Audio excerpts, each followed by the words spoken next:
ছোটবেলা থেকে শুরু করে আমাদের স্ট্রাগল শুরু হয়।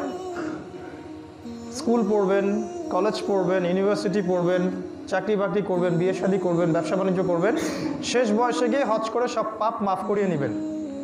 এই হচ্ছে আমাদের একটা কমন একটা ফিলোসফি আর কি, দর্শন। ইবলিসের এইটা দর্শন, সে মানুষকে সময় সম্পর্কে গাফেল করে রাখে। একটু চিন্তা করেন ঠান্ডা মাথায়, ধরে নেন যে আল্লাহ পাক আপনাকে 50 বছর আয়ু দিয়েছেন, ধরে নেন কথার কথা। এখন আপনার বয়স 30 বছর বা 40 বছর, কাগজে কলমে হিসাব হচ্ছে আপনার হায়াত বাকি আছে 10 বছর। এই 10 বছরের মধ্যে আপনি 2-3 বছর হয়তো গল্প গুজব করে নষ্ট করবেন, খাওয়া দাওয়ায় সময় নষ্ট করবেন, বাথরুমে সময় নষ্ট করবেন, আপনি বিভিন্ন কাজে ব্যস্ত থাকবেন। কতটুকু সময় আপনি আল্লাহর জন্য বরাদ্দ রাখলেন? এটা কিন্তু বাড়বেও না আর কমবেও না। এই যে হিসেবগুলো আমাদের করা উচিত। তাহলে আমাদের প্ল্যান থাকা উচিত যে আমরা এই 10 বছর কি করব। 2021 সালে আমার প্ল্যান কি, 21 সালে আমি দিনের জন্য কি করতে চাই, 22 সালে আমি আরো কতটুকু আগাতে চাচ্ছি, 23 সালে আমার পরিকল্পনা কি, 24-25 এভাবে করে আমার পরিকল্পনাটা কি। ব্যক্তিগত আধ্যাত্মিকত্ব অর্জন করা, পারিবারিক মূল্যবোধ, সামাজিক দাওয়া, ইসলামের ঐক্য, ইসলামের পথে দাওয়াত, জিহাদ, এই বিষয়ে আমার পরিকল্পনাটা কি। এই কাগজে কলমে হিসাবটা যদি আমরা করতে ব্যর্থ হই, তাহলে আল্লাহ পাক ওই যে সূরা আনআমে বলেছেন, সূরা আরাফের মধ্যে আছে এটা 179 নম্বর আয়াতে, উলাইকা কাল আনআম, এরা হচ্ছে গবাদি পশুর মতো, বাল হুম আদল, বরং তার চেয়ে এরা নিকৃষ্ট, ওয়া উলাইকা হুমুল গাফিলুন, এরা হচ্ছে গাফেল। গাফেল তাদের পরিণতি সম্পর্কে অজ্ঞ, গাফেল।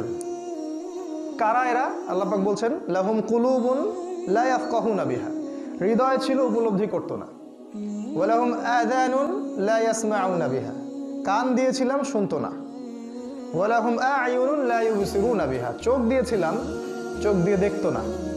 উলাইকা কাল আনআম, এরা গবাদি পশুর মতো, বাল হুম আদল, এরা হচ্ছে তার চেয়ে নিকৃষ্ট, ওয়া উলাইকা হুমুল গাফিলুন, এরা গাফেল। এদেরকে দিয়ে আল্লাহ পাক জাহান্নাম পূর্ণ করবেন বলেছেন, ওয়ালাকাদ যারা'না লিজাহান্নামা কাসীরাম মিনাল জিন্নি ওয়াল ইনস, প্রচুর মানুষ এবং জিন দিয়ে আমি জাহান্নাম পূর্ণ করব এই গাফেল সম্প্রদায়কে দিয়ে। তো সময় সম্পর্কে যদি আমরা সচেতন না থাকি, তাহলে আমরাও গাফেলদের অন্তর্ভুক্ত হব, কোনো সন্দেহ নাই। তাই আমাদের সবার উচিত লাইফস্টাইলটাকে চেঞ্জ করা এবং লাইফের শিডিউল, প্ল্যান, পরিকল্পনা করা, যে আমার হায়াত কতটুকু বাকি থাকতে পারে। একটা ধরে নিলাম অ্যাপ্রক্সিমেটলি এই উম্মার গড় আয়ু 60 বছর, এবার হিসাব করে আগান।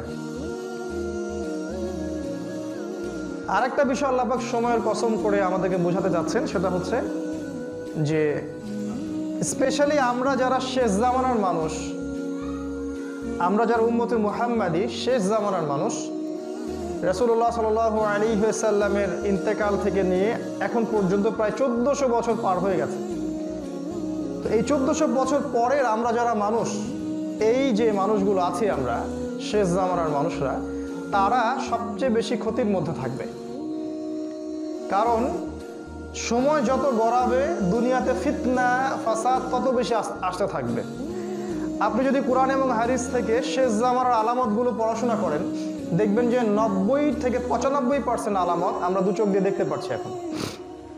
উঁচু উঁচু বিল্ডিং, সমাজের সমস্ত মানুষ সুদ খাচ্ছে, ব্যাপক হারে মানুষ জিনা করছে, ব্যভিচার করছে, পরকীয়া করছে, ধর্ষণ হচ্ছে, ঘুষ খাচ্ছে, দুর্নীতি করছে, খুন হচ্ছে, হত্যা হচ্ছে, রাহাজানি হচ্ছে, মুসলিমদেরকে হত্যা করা হচ্ছে, ইসলামী খেলাফা উঠে যাচ্ছে, আল্লাহ বিরোধী আইন শাসন বাস্তবায়ন হচ্ছে।